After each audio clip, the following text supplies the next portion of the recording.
Bonsoir à toutes et à tous, bienvenue dans mon live 251 sur mon défi 365 jours de live. Je vais vous laisser quelques instants pour arriver. J'ai pas beaucoup de lumière, je ne sais pas pourquoi. Voilà, je vais essayer d'en rajouter un peu. Quoique, bon, voilà, ça me fait un peu mal aux yeux.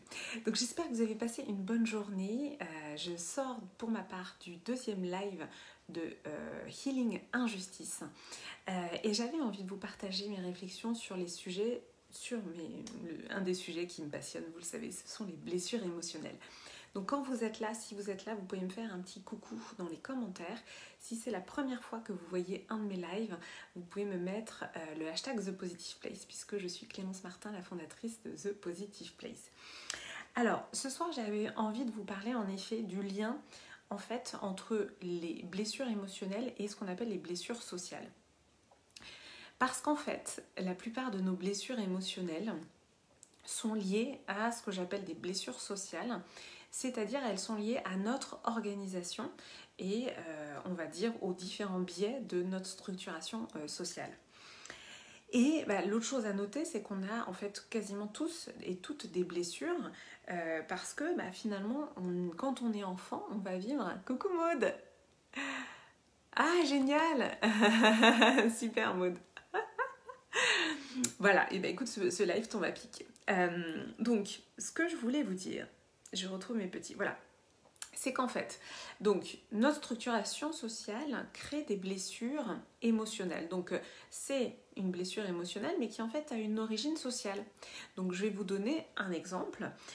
Oui, et ce que je vous disais, c'est qu'en fait, on a tous, pour moi, vécu des blessures qui impactent nos comportements, mais on n'en a pas conscience. Et on peut vivre toute notre vie d'adulte avec ces blessures-là. Et vous allez me dire, finalement, c'est pas grave. En fait, le problème, c'est que ça conditionne finalement nos réactions, nos interactions, voilà, et nos liens avec les autres. Donc voilà pourquoi pour moi c'est vraiment central de travailler sur les blessures d'une manière ou d'une autre. Donc je vais juste vous partager l'exemple que je voulais vous partager. Aujourd'hui j'ai lu un article sur Mariah Carey, j'adore Mariah Carey. Alors aujourd'hui c'est devenu un peu une caricature d'elle-même et d'ailleurs l'article rigolait parce qu'apparemment elle est encore venue chanter à un concert avec une tenue improbable. Donc il y avait un article sur elle. Et Mariah Carey, il faut savoir qu'elle est métisse. Son papa est black et d'origine, je crois, c'est un black américain, mais je crois qu'il est d'origine africaine au départ. Et sa mère est plutôt irlandaise.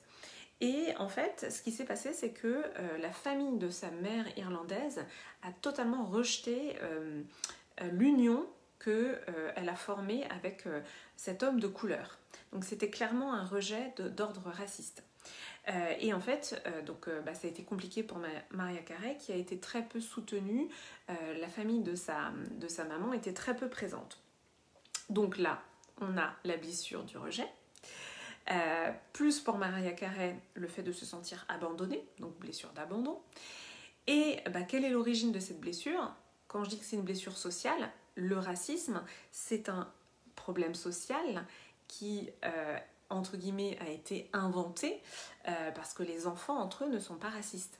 Donc, ça veut dire bien que nous avons des blessures émotionnelles qui sont en fait activées par un contexte social, que ce soit donc le racisme, le patriarcat, différents contextes sociaux, peut-être les régimes politiques, etc., etc.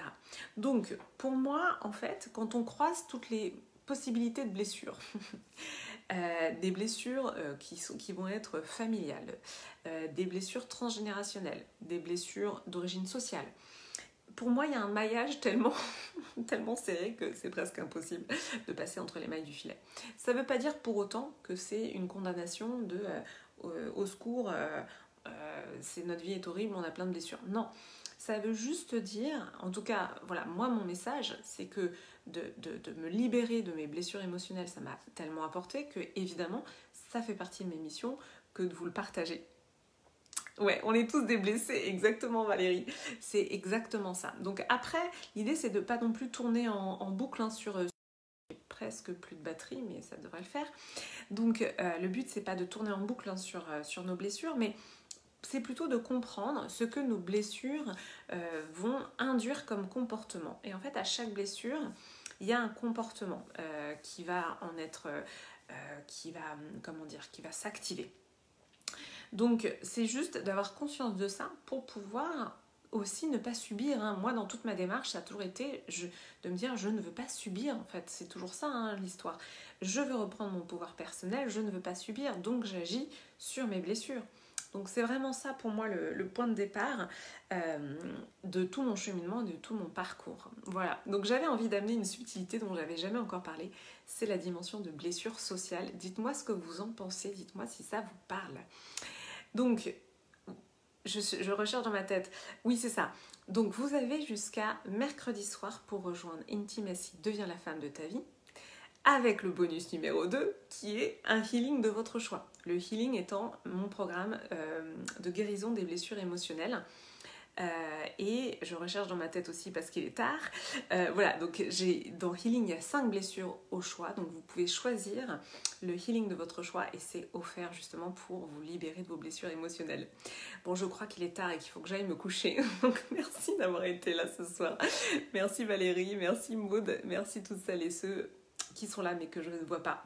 Je vais vous souhaiter une très belle et douce soirée. Je vous embrasse fort et je vous dis à demain.